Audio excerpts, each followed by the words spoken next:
మేడ్చల్లో వరుస మర్డర్స్ సంచలనంగా మారుతున్నాయి. మొన్న అన్నను నరికిన తమ్ముడు కేసు మరవక ముందే రాఘవేంద్ర కాలనీలో మేనమామను మేననుడు హత్య చేశాడు. ఇక వెంకటరమణ అనే వ్యక్తి మద్యానికి బానిసై తన కుటుంబ సభ్యులను రోజు వేధించేవాడు. తనకు పెళ్లి చేయాలని రోజు దాడి చేసేవాడు.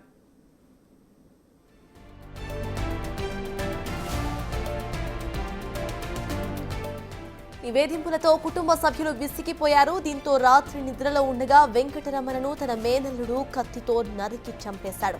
చంపేయాలని పక్కా ప్లాన్ వేసినట్టు తెలుస్తోంది. హత్య చేసిన తరువాత పారిపోయి ఎక్కడికి వెళ్ళాలి అనే దానిపై కూడా ముందుగానే ప్లాన్ చేసుకున్నాడు ఆ మైనర్ బాలుడు. హత్య చేయడానికి ముందు తన ఇన్స్టాగ్రామ్ లో ఫొటోస్ ను కూడా డిలీట్ చేసేశాడు. మరింత సమాచారాన్ని మా ప్రతినిధి సుజాత అందిస్తారు. మేడ్చల్ జిల్లా కిస్టాపూర్లో మరొక దారుణ హత్య. సొంత మేన బావని హతమార్చినటువంటి ఘటన చోటు చేసుకుంది. ఆదివారం అర్ధరాత్రి 12 గంటల తర్వాత కత్తితో అత్యంత కిరాతకంగా దాడి చేసి చంపేసినటువంటి ఘటనతో ఒక్కసారిగా మేడ్చల్ మొత్తం భయభ్రాంతులకి గురి అవుతున్నారు. 2 రోజుల క్రితమే జరిగినటువంటి ఘటన, సొంత అన్ననే తమ్ముడు నడి రోడ్డు మీద చంపేసినటువంటి ఘటన మరొక ముందే 50 మీటర్ల దూరంలోనే మరొక ఘటన జరగడంతో ఇక్కడ స్థానికంగా ఉన్నటువంటి ప్రజలు భయభ్రాంతులకి గురి అవుతున్నటువంటి పరిస్థితి ఉంది.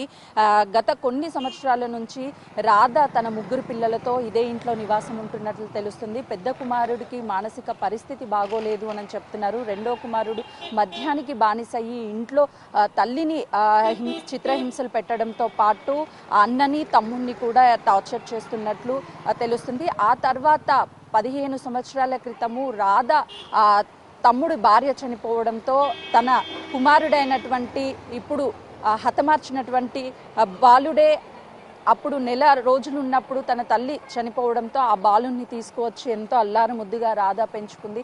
సొంత కొడుకు కంటే ఎక్కువగా గారాభంగా పెంచుకుంది. అయితే గత కొన్ని రోజుల నుంచి రెండో కుమారుడు వెంకటరమణ తనని టార్చర్ చేయడంతో పాటు ఇష్టానురాజ్యంగా మాట్లాడడం, శారీరకంగా కూడా తనని ఇబ్బంది పెట్టడం గమనించినటువంటి మైనర్ బాలుడు ఎలా అయినా వెంకటరమణని హతమార్చాలి అని నిర్ణయించుకొని 15 రోజుల నుంచి చుట్టుపక్కల ఉన్నటువంటి తన ఫ్రెండ్స్ సర్కిల్ అందరినీ కూడా నాకు డబ్బులు కావాలి అని అంటూ 10 నుంచి 15 వేల రూపాయలు ఒక్కొక్కరి దగ్గర నుంచి తీసుకొని కొంతవరకు తన దగ్గర ఉన్నటువంటి బంగారాన్ని కూడా తాకట్టు పెట్టి డబ్బులు కలెక్ట్ చేసుకున్నట్లు తెలుస్తుంది. ఆ తర్వాత స్కూటీలో సీటుని చించేసి కత్తిని అందులో పెట్టుకొని ఎప్పుడు అవకాశం దొరుకుతుంది, ఎప్పుడు హతమార్చాలి అని తను 15 రోజుల నుంచి ప్లాన్ చేసినట్లుగా కూడా తెలుస్తుంది. అయితే నిన్న వెంకటరమణ 2 రోజుల క్రితము తన తల్లిని కొట్టి బయటికి పంపించడంతో ఇంటిలో ఎవరూ లేనటువంటి సమయంలో ఆ మైనర్ బాలుడు వెంకటరమణని గొంతు మీద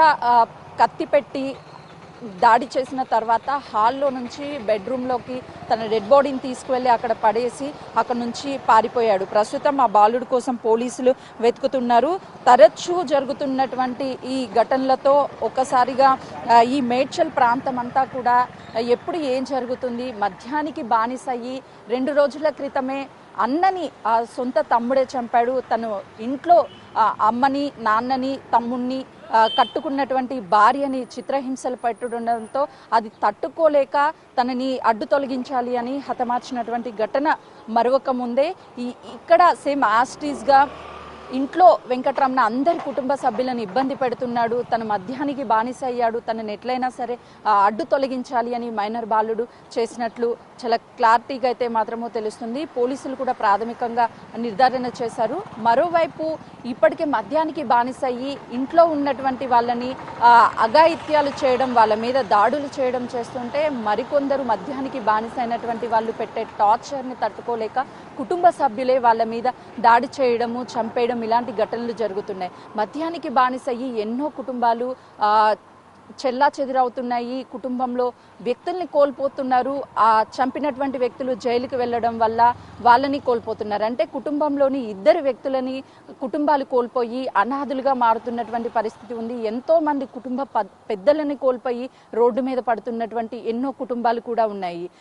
ఈ 2 ఘటనలు మద్యానికి బానిస అయినటువంటి ఇంట్లో టార్చర్ పెడుతున్నటువంటి వాళ్ళని ఉద్దేశపూర్వకంగానే వీళ్ళ అడ్డును తొలగించాలని చంపేసినటువంటి ఘటనలతో ఒక్కసారిగా మద్యం సేవించే వాళ్ళు చేస్తున్నటువంటి చిత్రహింసలు మరోవైపు కుటుంబ సభ్యులు వాళ్ళ నుంచి పడుతున్నటువంటి ఇబ్బందులు వాళ్ళని తొలగించేందుకే ఈ హత్యలు చేస్తున్నట్లు చాలా క్లియర్గా కనిపిస్తుంది. కెమెరామెన్ శ్రీకాంత్తో సుజాత, మేడ్చల్.